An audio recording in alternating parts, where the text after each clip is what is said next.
말씀은 사무엘하 7장 10절에서 17절까지의 말씀입니다. 사무엘하 7장 10절에서 17절입니다.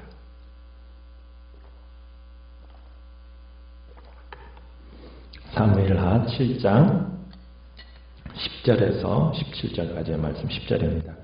내가 또 내 백성 이스라엘을 위하여 한 곳을 정하여 그를 심고 그를 거주하게 하고 다시 옮기지 못하게 하며 악한 종류로 전과 같이 그들을 해하지 못하게 하여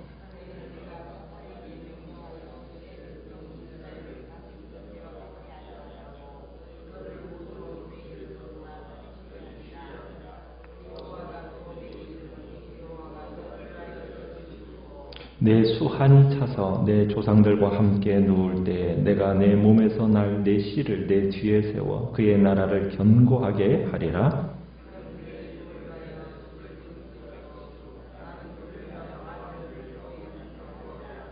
나는 그에게 아버지가 되고 그는 내게 아들이 되리니 그가 만일 죄를 범하면 내가 사람의 매와 인생의 채찍으로 징계하려니와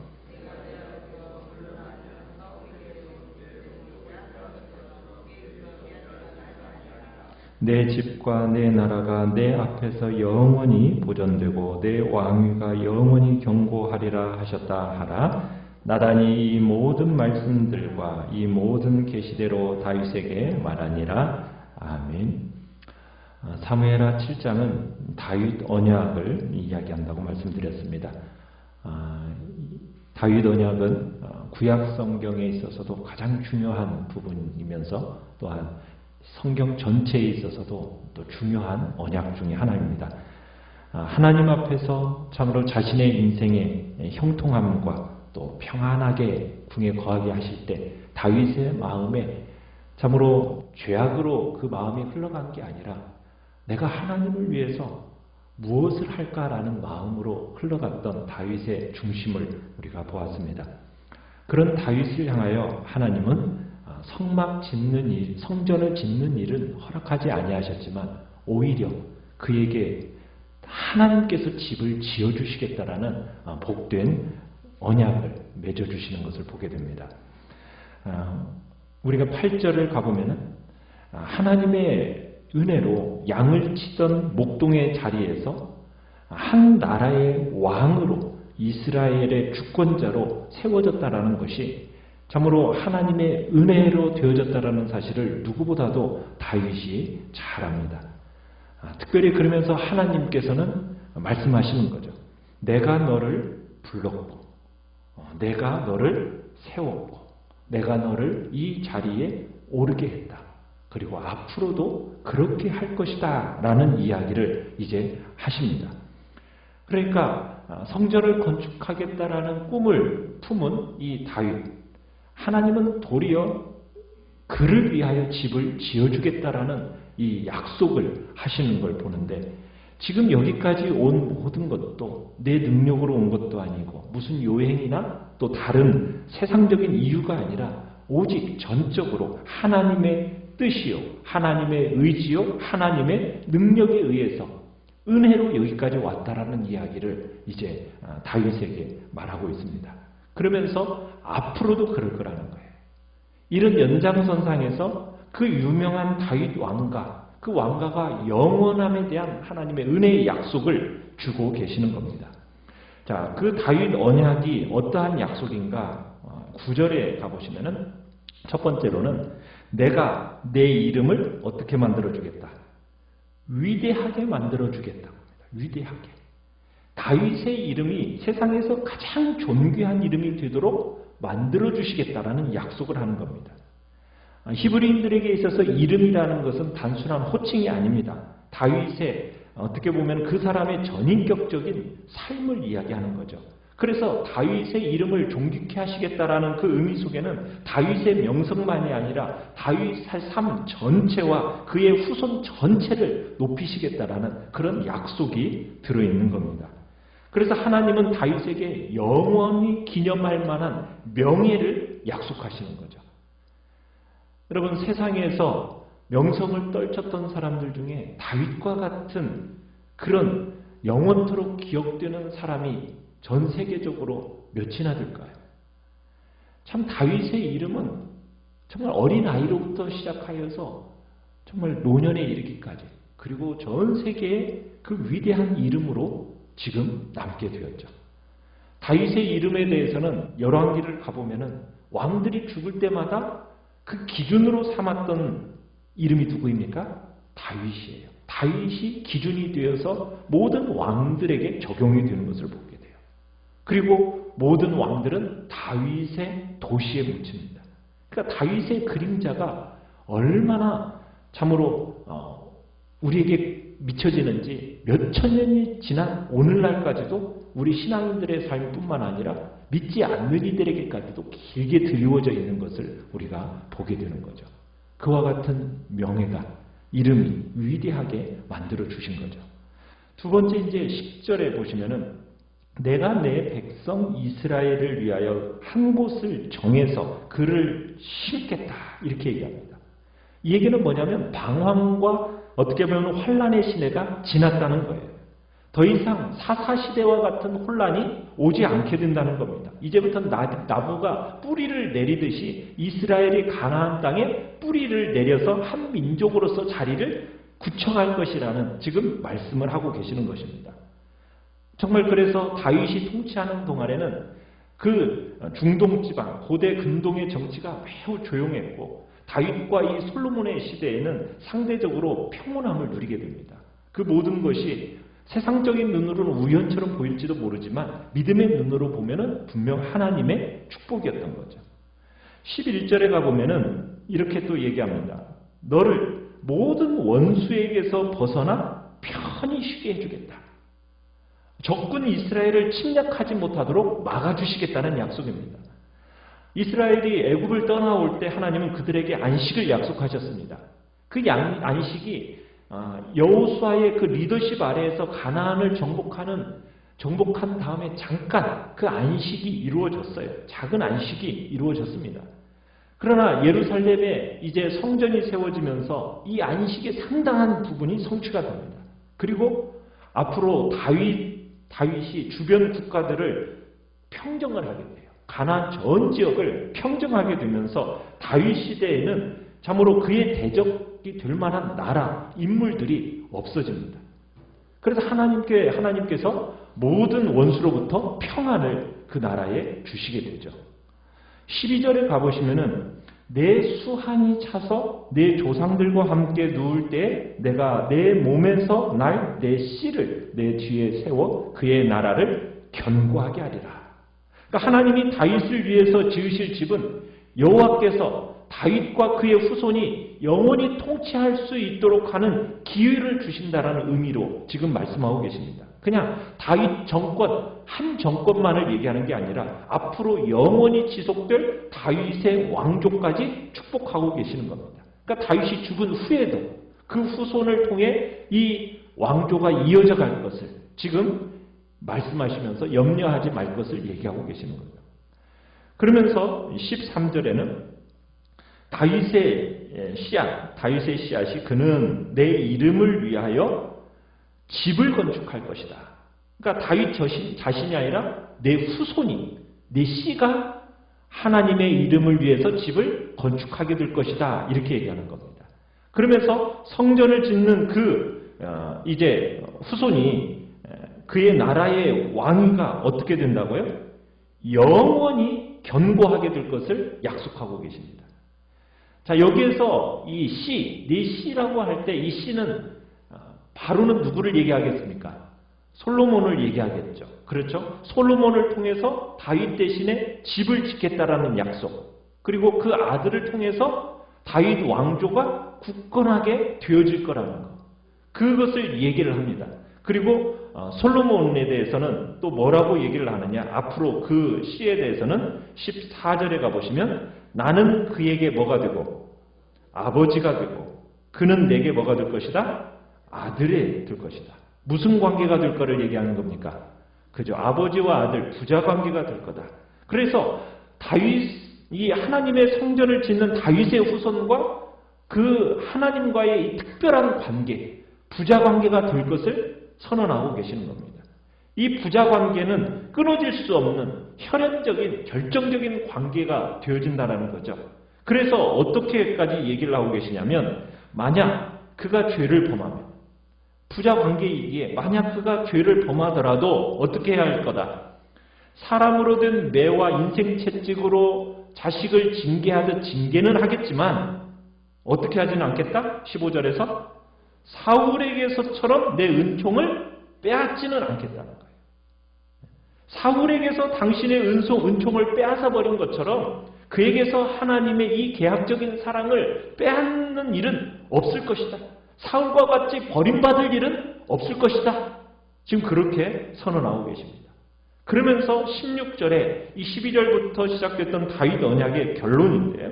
16절에 뭐라고 얘기하고 있습니까? 내 집과 내 나라가 내 앞에서 영원히 보존되고 내 왕위가 영원히 견고하리라. 자, 여기서 두 차례 뭐가 표현되고 있어요? 영원히. 이 약속은 어떤 약속이에요? 영원히 지켜질 약속이라는 거예요. 이게 참으로 엄청난 약속이 아닐 수가 없습니다. 자, 그러면 단지 이 다윗의 씨라는 게 솔로몬만을 이야기하는 것인가? 이 다윗의 씨는 예표를 담고 있는 거예요. 누구를 예표를 담고 있겠습니까? 바로 예수 그리스도를 예표로 담고 있는 겁니다. 그래서 이 다윗의 씨는 오실 그리스도를 뜻하는 거예요. 솔로몬을 통해서 오실 그리스도를 지금 말하고 있는 겁니다. 그래서 내가 내 몸에서 날 내 씨를 내 뒤에 세워서 그의 나라를 견고하게 해주겠다. 그리고 그 견고한 나라는 영원하다. 그 영원하다. 시간이 흘러가도 절대로 무너지지 않는 나라. 손으로 짓지 않은 나라. 여러분, 그 나라는 무슨 왕국뿐이겠어요? 하나님의 나라. 하나님의 왕국뿐이겠죠. 그러니까 이 다윗 왕국 속에 뭐가 숨겨져 있는가요? 하나님의 나라, 영원한 하나님의 나라를 감추어 놓으신 거죠. 그래서 이 하나님의 계시는 이 다윗의 씨는 직접적으로는 솔로몬을 얘기하는 것 같지만 그 다윗의 씨는 결국 누구를 내포하고 있는 거예요? 다시 우리에게 오실 예수 그리스도를 내다보는 정말 중요한 메시지가 바로 이 다윗 언약 속에 들어있는 것입니다. 이 언약이 중요한 이유 중에 하나는 또 뭐냐면 이스라엘 백성들에게서는 신명기의 약속들이 굉장히 중요했어요. 신명기의 약속에 나타난 축복과 저주의 약속은 어떤 식으로 되어 있습니까? 너희가 만일 나를 따르고 내 율례를 지키면 어떻게 될 거다 하면서 축복이 오고 그리고 그렇지 않으면 어떻게 된다? 저주가 온다는 약속이에요. 약속은 말씀대로 지키면 너희가 들어가도 복을 받고 나가도 복을 받고 그러나 너희가 만일 외면하고 나를 버리면 너희가 나가도 저주를 받고 들어가도 저주받는 그런 일이 있게 된다. 항상 뭐가 붙어 있었어요? 하나님의 약속에는 조건이 붙어 있어요. 조건. 그런데 자 오늘 다윗 언약을 한번 보십시오. 이 다윗 언약에 조건이 있습니까? 없습니까? 조건이 없어요. 아니 도리어 무슨 얘기까지 있어요? 실패할지라도 죄를 범할지라도 죄를 범한다고 해서 그를 저주해서 끊어버리겠다라는 얘기가 있어요? 없어요? 없어요. 징계는 할지는 모르겠지만 내가 너를 어떻게 하지는 않겠다. 은총을 빼앗는 일은 없을 것이다. 죄를 범한데도 불구하고 내가 너희에게 한 이 약속을 지켜낼 것이다. 너와 내 후손을 은혜로 승리하도록 만들 것이다. 이게 지금 하나님의 다윗 언약에 주어진 약속이에요. 다윗에게 주어진 이 언약이 어떤 다윗의 위대함과 개인적인 어떤 자격에서 이 언약이 주어졌다고 말할 수 있을까요? 다윗의 위대한 점이라는 것은 그의 어떤 능력과 자격이 있는 게 아니라 이 약속 때문입니다.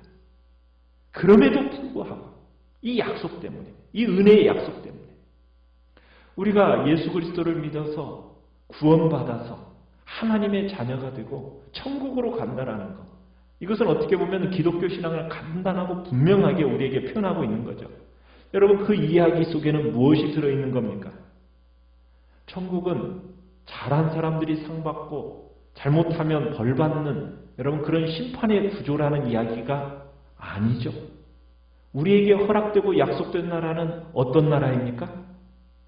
어떻게 보면은 벌받아 마땅한 죄인된 참으로 연약한 그런 우리들에게 예수 그리스도의 은혜로 말미암아 그 모든 죄가 씻어지고 용서되어지고 그리고 구원함을 받아서 들어가는 나라가 바로 하나님의 나라요, 천국이죠. 그러니까 그 나라는 조건과 보상과 어떤 환경으로 들어가는 그런 나라가 아니라는 겁니다. 어떤 나라입니까? 은혜의 나라, 은혜의 나라. 들어갈 자격이 없는 자들을 향하여 죄의 용서함을 받아 들어가는 나라가 바로 하나님의 나라라는 거죠. 예수 그리스도의 그 어떠하심이 바로 다윗에게 허락된 이 하나님의 은혜로 오신 이 은혜의 약속 안에서 주어지게 된 겁니다. 이 다윗 언약은 바로 은혜의 언약이에요. 다윗이 유명한 사람이 된 것이 어떤 그가 위대해서가 아닙니다. 다윗이 정말 위대하게 되어진 것은 하나님의 약속을 받은 사람이기 때문이라는 거예요. 그가 남달라서가 아니에요. 정말 우리에게 해줄 약속을 누구에게 먼저 해준 거예요? 다윗에게 먼저 해줬기 때문에 다윗이 위대하게 된 거예요.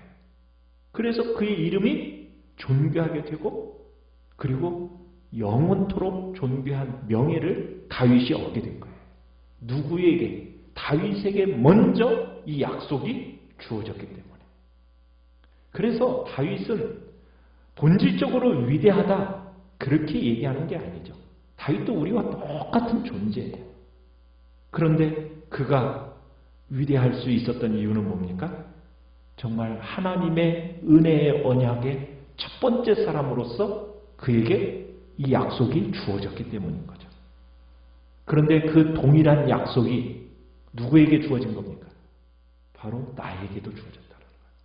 이 언약이 예수 그리스도를 믿음으로 말미암아 우리에게도 동일하게 주어졌다는 거예요. 정말 예수 안에서 하나님이 여러분을 찾아오셔서 하나님의 그 은혜로우신 구원을 여러분 안에서 이루어 주셨기 때문에 이제 여러분은 하나님의 여기서 말하는 내가 너를 뭐로서? 아들로서 나는 너의 아버지로서 대한다라는 부자 관계가 동일하게 이루어지게 된 겁니다. 그래서 복이 동일하게 우리에게 주어지게 된 거예요. 내 자격, 내 실력으로 주어진 게 아닙니다. 우리는 이 은혜의 언약을 무엇으로 들어가는 겁니까? 믿음으로 들어가는 거예요. 믿음으로. 우리는 그래서 이제는 내가 하나님의 뭐가 되었다라는 것을 다시 한번 확인하는 겁니까? 자녀라는 그 위치를 다시 한번 확인하는 거예요. 그 위치에 있는 우리는 하나님의 사랑에서 끊어질 수 있습니까? 없습니까? 없어요. 그 은총이 우리에게서 거둬질 수 있습니까? 없습니까? 없어요. 그 은총 안에 거하게 된 우리가 죄를 범하면 징계는 있어요. 왜? 사랑하는 그 아버지의 징계는 있을 수 있지만 그 징계가 우리를 버린다라는 그런 얘기를 하는 건 아니죠. 은총을 거두어 버린다는 얘기를 하는 건 아니죠. 우리가 하나님의 사랑과 그 은총 안에 거하며 살아가는 그런 복된 존재라는 것을 우리가 이 다윗 언약을 통해서 다시 한번 확신하면서 그렇다면 나는 하나님의 자녀답게 그에 걸맞게 내가 그에 걸맞는 사람으로 분발하여 살아가겠다라는 것이 우리의 다짐이 되어야 됨을 이 시간 주님께서는 우리에게 말씀하고 계시는 것입니다. 오늘 우리에게 정말 주어진 다윗에게 주어진 이 언약이 바로 나에게 예수 그리스도 안에서 나에게 주어진 언약임을 다시 한번 확신하면서 오늘도 주님의 자녀로서의 믿음의 길을 참으로 능력 있게 걸어가시기를 간절히 축원합니다.